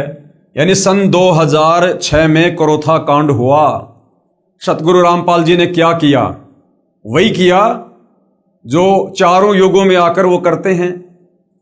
समाज में पहले से जो शास्त्र विरुद्ध ज्ञान का प्रचार प्रसार अज्ञानी काल प्रेरित धर्म गुरुओं के द्वारा जबरदस्त तरीके से कर दिया गया होता है, हर जगह पाखंड पूजा होती है। सतगुरु रामपाल जी ने उस पाखंड पूजा का विरोध किया अपने सत ज्ञान आधार से, सत्संग कर करके, शास्त्र प्रमाणित ज्ञान दे दे के, सर्व धर्म शास्त्रों से उन अज्ञानी धर्मगुरुओं की पोल खोल खोल के कि भाई देखो ये जो धर्मगुरु हैं मकसद इनका भी कुछ गलत नहीं, ये भी निकले तो जनता के उपकार के लिए थे, लेकिन इन लोगों के पास में शास्त्र अनुकूल साधना नहीं है। ये लोग सृष्टि रचना से अपरिचित हैं, इनको कोई तत्वदर्शी संत नहीं मिला, जिस कारण से ये खुद भी गुमराह हैं और समाज को भी उल्टा मार्गदर्शन दे रहे हैं, विशेषकर अध्यात्म में शास्त्रों के विरुद्ध। तो वो जो नादान धर्मगुरु होते हैं वो भड़क जाते हैं कि अगर सारी जनता सतगुरु रामपाल जी के अनुसार चल पड़ी तो फिर हमारे पास में कौन आएगा, और हमारे पास में कोई नहीं आएगा तो फिर हमारा कारोबार कैसे चलेगा, हमारा परिवार कैसे पड़ेगा फिर। जिस कारण से वो स्वार्थी धर्मगुरु जनता को भ्रमित कर देते हैं और जो है उस महापुरुष का विरोध करवा देते हैं। तो भाई और बहनों, सन 2006 में जो करोथा कांड हुआ उसका एक मुख्य कारण ये भी था कि महर्षि दयानंद जी जो आम जनता में महर्षि की उपाधि प्राप्त थे, जबकि उनको वेद ज्ञान बिल्कुल भी नहीं, केवल उनको संस्कृत भाषा का ज्ञान था, उनको तत्व ज्ञान नहीं था, जिस कारण से वो वेदों का निष्कर्ष निकालकर समाज को नहीं दे पाए, नहीं बताए। वो ये नहीं बता पाए कि वास्तव में भगवान कौन है, परमात्मा कौन है, किसकी भक्ति करनी चाहिए, कौन से वो मंत्र हैं जो हमारे शास्त्रों में हैं जिनका हमें जाप करना चाहिए। और वेदों के विरुद्ध व्याख्या समाज को देकर वो चले गए। पूरा समाज उनको महर्षि मानकर उन पर आधारित हो गया। अब सतगुरु रामपाल जी ने आकर जब उनके वेद ज्ञान को अपने उस अमर तत्व ज्ञान से कंपेयर करके समाचार पत्रों के माध्यम से, टीवी चैनलों के माध्यम से दिखाया कि भाई देखो, महर्षि दयानंद जी अपनी सत्यार्थ प्रकाश पुस्तक में जो कहा करते थे कि ये पुस्तक वेदों के अकॉर्डिंग है, इस पुस्तक में जो भी लिखा है वेदों के अनुसार लिखा है, तो सतगुरु रामपाल जी ने चारों वेदों को भी सामने कर दिया और सत्यार्थ प्रकाश को भी जो है जनता के सामने कर दिया कि देख लो भाई, इस सत्यार्थ प्रकाश में लिखा गया ज्ञान वेदों के अनुसार तो 1% भी नहीं है, 1% भी। तो लोग रह रहकर सतगुरु रामपाल जी की शरण में आने लगे और शतभक्ति करने के चलते अद्वितीय आध्यात्मिक लाभ प्राप्त करने लगे, जिस कारण से आर्य समाज के जो चंद जो धर्म गुरु हैं, अब उनकी रोजी रोटी पे समस्या आ गई। उन्होंने जनता को सतगुरु रामपाल जी के विपरीत भड़काना शुरू कर दिया, जिस कारण से करोथा कांड हुआ। उसके बाद सन 2014 में बरवाला कांड हो गया। उसकी भी राम कहानी कुछ ऐसी मिलती जुलती है। आप मेरे बाकी वीडियो देख सकते हैं, आपको भली भांति समझ में आ जाएगा।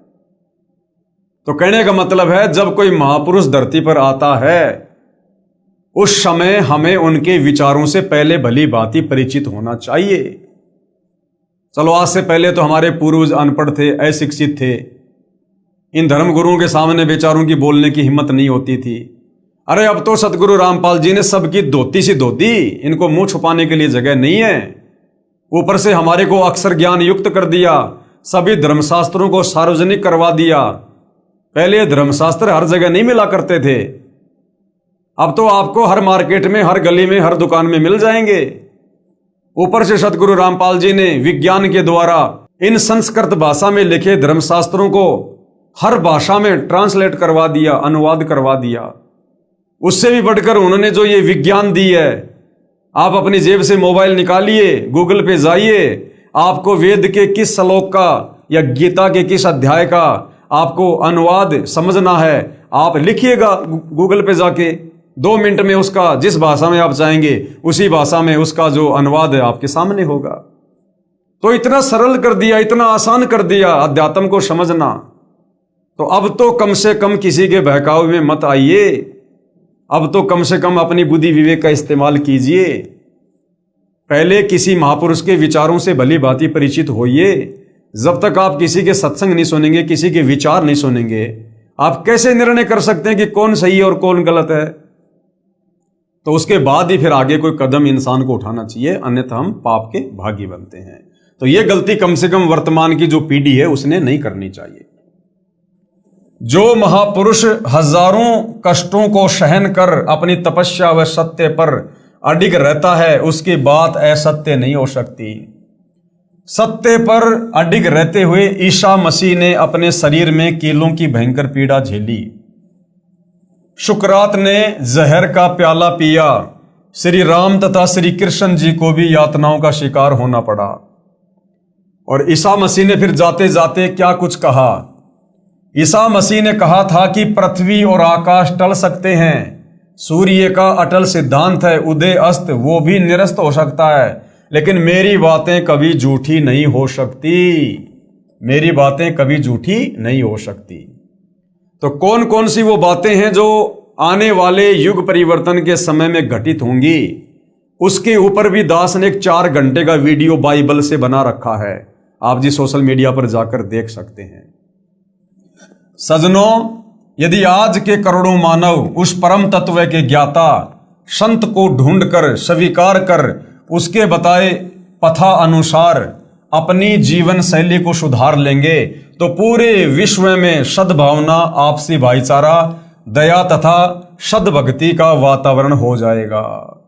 अब भाइयों और बहनों, आप लोगों ने तो उस परम तत्व के ज्ञाता संत को ढूंढने की आवश्यकता भी नहीं है, उनकी खोज हो चुकी है।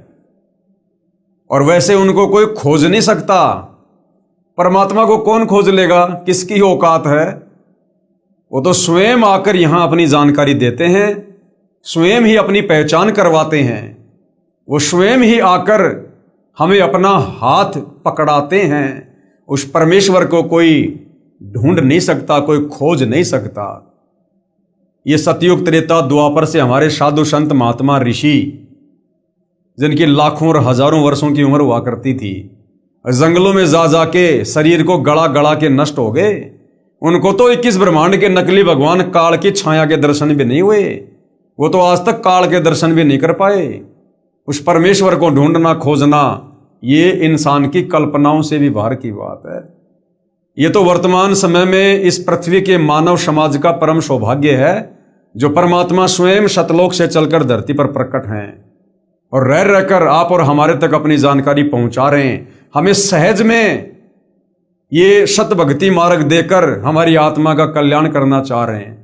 और अगर इस सु अवसर को भी हम नादानों ने ठुकरा दिया तो फिर अनंत युगों के लिए लक 84 योनि में गधे कुत्ते बनकर असहनीय पीड़ा भोगेंगे।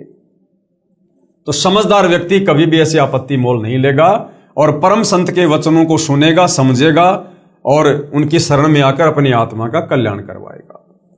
वर्तमान का मानव बुद्धिजीवी है। क्यों है?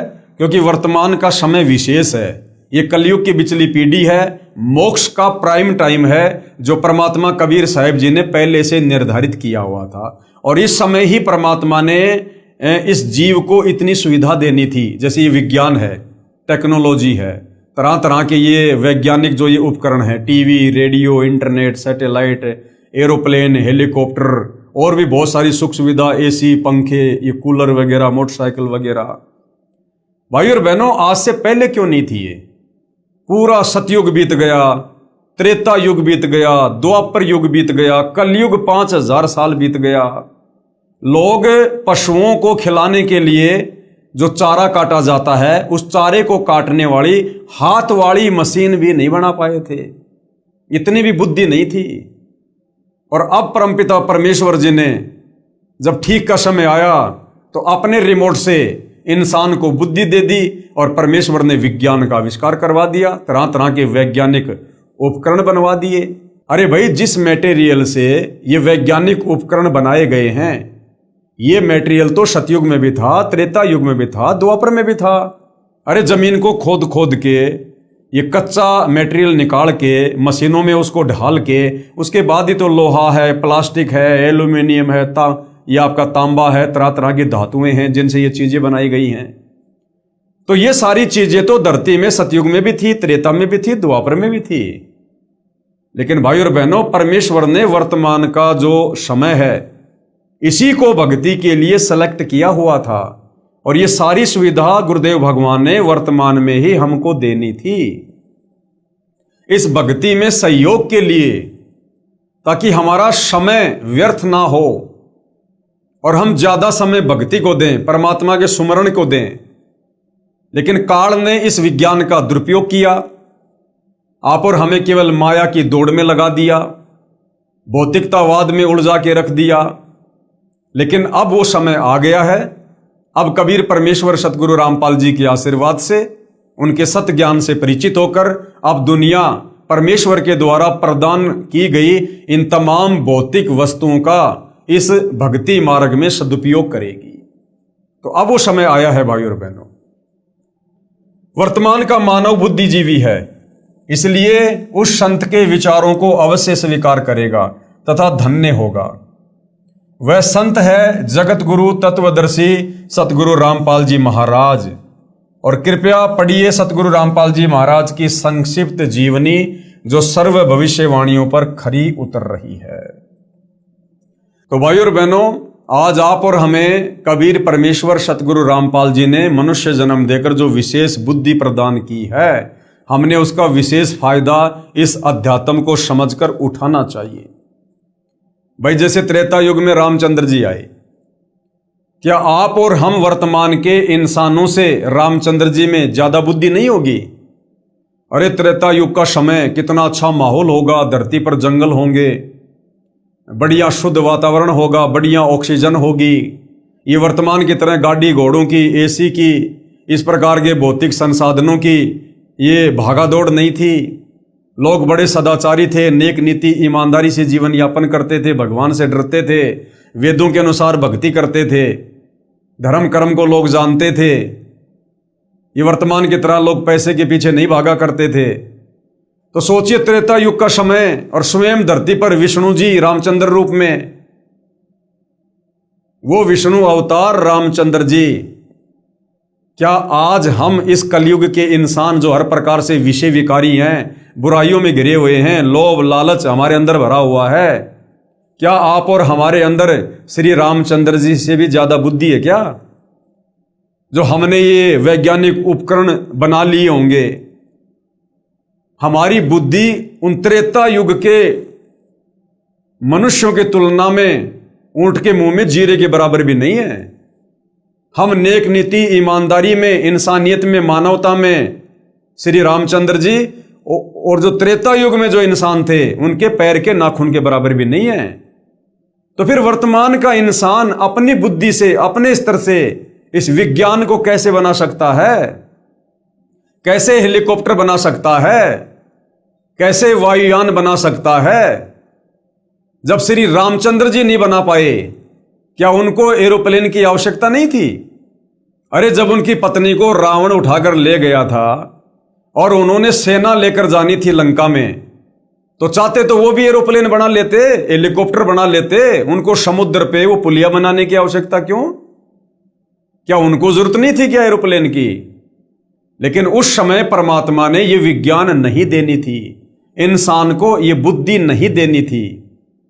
ये समय परमात्मा ने वर्तमान का निश्चित किया हुआ था। ये वर्तमान में ही परमेश्वर ने सब कुछ करना था। तो भाई और बहनों, इस विज्ञान के दम पर इंसान जो भगवान को भूल चुका है कि विज्ञान ही सब कुछ है, वो भाई बहुत बड़ी भूल में है, बहुत बड़ी भूल में। ये इंसान के दिमाग की खोज नहीं है। अगर इंसान ने करना होता तो इंसान तो 40 लाख साल से, सतयुग से इसी धरती पर था और बड़े बड़े इंसान, बड़े बड़े महापुरुष, साधु संत महात्मा ऋषि होकर चले गए। वो भी ये उपकरण नहीं बना पाए जो दया परमपिता परमेश्वर ने वर्तमान में इस भक्ति मार्ग में सहयोग के लिए आप और हमें प्रदान की है। इन वैज्ञानिकों को सद्बुद्धि देकर परमात्मा ने जो ये आविष्कार करवाए हैं। कौन परमात्मा? कबीर देव। कौन कबीर देव? वर्तमान में सतगुरु रामपाल जी। तो भाई और बहनों, आज परम पूज्य परमेश्वर सतगुरु रामपाल जी आप और हमारी आत्मा के कल्याण के लिए, हमारे मोक्ष के लिए किसी प्रकार से कोई कमी, कोई कसर नहीं छोड़ रहे हैं।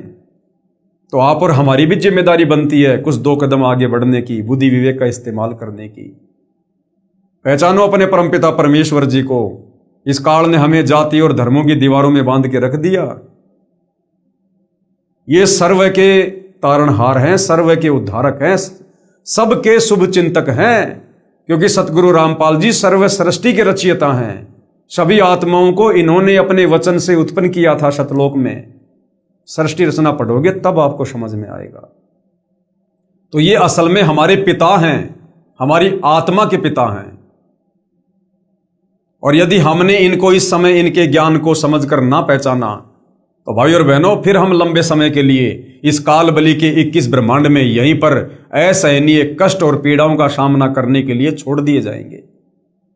आज मनुष्य जन्म में है, ये लक 84 योनियां भोगने के बाद मिलता है ये चोला। मानव जन्म दुर्लभ है, ये मिले न बारंबार, जैसे पेड़ से पत्ता टूट जाए भंवरने लगता डार। हम लक 84 योनियां भोगने के बाद आए इस मनुष्य जन्म में। एक चक्कर लक 84 का काटने के बाद मिलता है, ये परमात्मा का विधान है।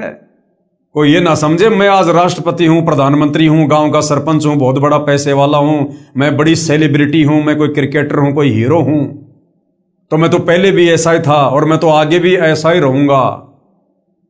आप चाहे वर्तमान में देश के राष्ट्रपति हो, चाहे फिल्मी हीरो हो, चाहे कितने बड़े धनपति और कुबेरपति हो, अगर वर्तमान में सतगुरु रामपाल जी से उपदेश लेकर भक्ति का बीज नहीं बोया, तो अगले जन्म में सीधे लक 84 योनि में गधे, कुत्ते, सुअर बनकर गोबर खाओगे। आप लोग इस काल बलि के षड्यंत्र से परिचित नहीं हो अभी, क्योंकि अभी आप अध्यात्म से दूर हो। अभी आपको सृष्टि रचना का ही नहीं पता। जब तक हम इस काल की 21 ब्रह्मांड की गंदी व्यवस्था से परिचित नहीं होंगे, हमारी भक्ति में रुचि बनेगी नहीं, और रुचि नहीं बनेगी तो इसी प्रकार हम संतों का विरोध करके अपने कर्म फोड़ते रहेंगे। और ये अनमोल मनुष्य जन्म जो परमात्मा ने दिया, जिसकी कोई कीमत ही नहीं हो सकती, हम इसको यूं ही कोडियों के भाव बर्बाद करके, दो रोटी के चक्कर में, झूठी मान बढ़ाई के चक्कर में समाप्त करके निकल लेंगे। अगले जन्म में गधे बनकर फिर कुम्हार के नीचे लटकाएंगे, या सुअर बनकर फिर लैट्रिन खाते फिरेंगे। फिर ना तो हमें कोई समझाने वाला मिलेगा और ना हम किसी की बात समझने के योग्य रहेंगे। तो भाई और बहनों, आज ये वक्त है, आज ये समय है, ये मनुष्य जन्म में जो सुविधा हम ले रहे हैं ना, ये सुविधा भी परमात्मा कबीर साहिब की रजा से हमें मिल रही है, क्योंकि वो भगवान वर्तमान में धरती पर है। अन्यथा भाई और बहनों, विचार कर लो, आज से 40-50 साल पहले, आज से 40-50 साल पहले गेहूं का, बाजरे का क्या भाव होगा? 5 रुपए किलो या 4 रुपए किलो मान लो, 2 रुपए किलो मान लो, इतना सस्ता था। और जिस समय ये गेहूं बाजरा 2 रुपए किलो था, 5 रुपए किलो था, उस समय लोग पेट भर के नहीं खा पाते थे, पेट भर के। और आज यही गेहूं, यही आटा 50-50 रुपए किलो हो गया शहरों में, 50-50 रुपए किलो, और आज लोग इसको बर्बाद कर रहे हैं। तो इतनी सुख सुविधा इस कबीर भगवान सतगुरु रामपाल जी के धरती पर प्रकट होने से है, क्योंकि जहां यह परमात्मा प्रकट होता है संत रूप में, वहां पर खुशहाली खुशहाली आ जाती है। लेकिन ये सदा नहीं रहेगी। अगर सदा के लिए चाहिए तो सतगुरु रामपाल जी के ज्ञान को समझकर, उनकी शरण में आकर, आजीवन मर्यादा में रहकर भक्ति करके उनके साथ सतलोक जाने की तैयारी पकड़ लो। और सतलोक जाने के बाद हमें सदा सदा के लिए सुख मिलेगा। वहां हमें सर्व वस्तुएं फ्री में मिलेगी, मुफ्त में। वहां हमारा जन्म मरण से पीछा छूटेगा, गधा कुत्ता सुअर बनने से पीछा छूटेगा। और यदि इस सु अवसर का मनुष्य जन्म प्राप्त करके अध्यात्म से दूर रहकर, इस झूठी मान बढ़ाई, शानो शौकत के चक्कर में, दुनिया के बहकावे में, लोक लाज में, अगर आपने ये सु अवसर गवा दिया, परम संत की संगत नहीं की, गुरुदेव सतगुरु रामपाल जी से उपदेश लेकर भक्ति नहीं की, और आत्मा का कल्याण नहीं हुआ, तो भाई और बहनों, फिर 184 योनियां तैयार हैं। फिर इस काल का डंडा 24 घंटे सिर पे पड़ेगा, 24 घंटे। फिर ये 56 प्रकार के भोजन नहीं मिलेंगे, मनमर्जी का काम नहीं चलेगा। अभी तो जैसे मन में आया, जब चाय पी ली, दूध पी लिया, जूस पी लिया, फल फ्रूट खा लिए, मन में आया घूमने चले गए, फिरने चले गए, पैर में कांटा लग गया, पीड़ा हो गई, बुखार चढ़ गया, जुकाम हो गई, घर वालों को बता दो कि मुझे पेट में दर्द हो रहा है, घर वाले डॉक्टर के पास ले जाएंगे, इलाज करवा लेंगे, आप शांत हो जाओगे। कल को गधे बनेंगे, कुत्ते बनेंगे, बैल बनेंगे, गाय बनेंगे, गधे बनेंगे। अगर पैर में कोई कील चुभ गई ना, मुंह में जुबान भी होगी, हम अपने मालिक को बोलकर बता नहीं पाएंगे कि भाई मेरे पैर में कांटा चुभ गया, कील चुभ गई, दर्द हो रहा है। वो पीछे से मारेगा डंडा कि चल क्यों नहीं रहा। हमें पता है कि पैर में कील चुभ गई, लेकिन हम बता नहीं पाएंगे उसको। इतनी भी हमारे अंदर ये बुद्धि नहीं छोड़ेगा काल 184 योनियों में, और कष्ट पे कष्ट उठाएंगे, कष्ट पे कष्ट। तो भाई और बहनों, जो विशेष सुविधा आज गुरुदेव भगवान ने आप और हमें मनुष्य योनि में दी है, वो बकवाद के लिए नहीं दी, भक्ति के लिए दी है, भक्ति के लिए।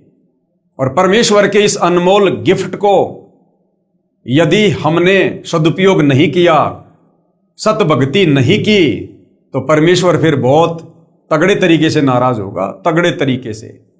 और भगवान की नाराजगी का सामना तो ये ब्रह्मा विष्णु महेश भी नहीं कर पाते, बड़े बड़े साधु संत महात्मा ऋषि भी नहीं कर पाते। तो भाई और बहनों, आज सुअवसर है, मौका है, हम तो प्रार्थना कर सकते हैं। वैसे तो आध्यात्मिक लोगों को पागल की श्रेणी में समझा जाता है, लेकिन एक समय में उन पागल लोगों का भी सत्कार होता है।